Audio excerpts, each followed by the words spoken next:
Caloroga Shark Media.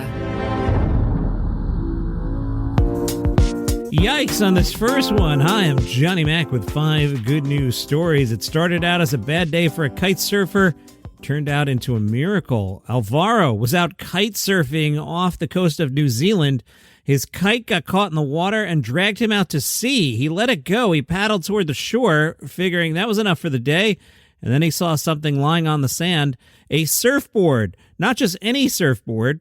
He flipped it over. It was covered in barnacles and mussels.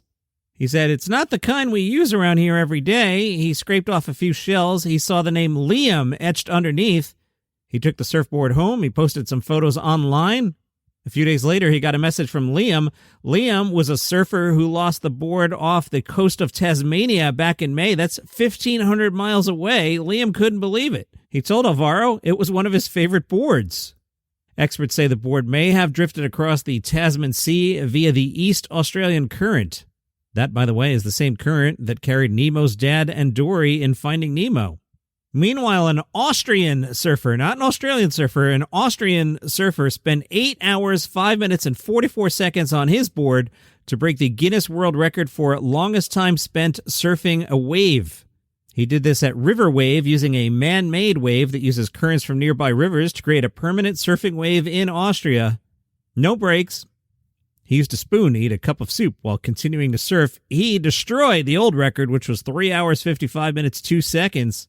That was done by a guy in the Panama Canal. I guess you can't do this in the ocean, right? The waves don't last for hours and hours.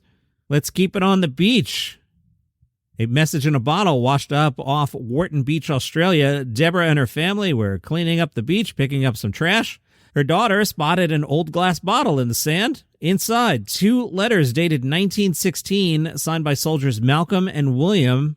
Malcolm's letter said he was from Wilkewatts, South Australia. Using Facebook, Deborah managed to track down his family, including his great-nephew Herbie. Herbie said it's been amazing how much has come to the surface in his short time in WW1. Malcolm was 28 and killed during the war in France, months after tossing the bottle into the sea.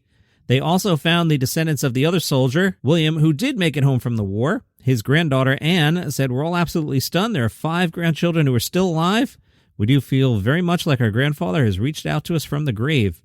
Experts say the bottle might not have spent 109 years at sea.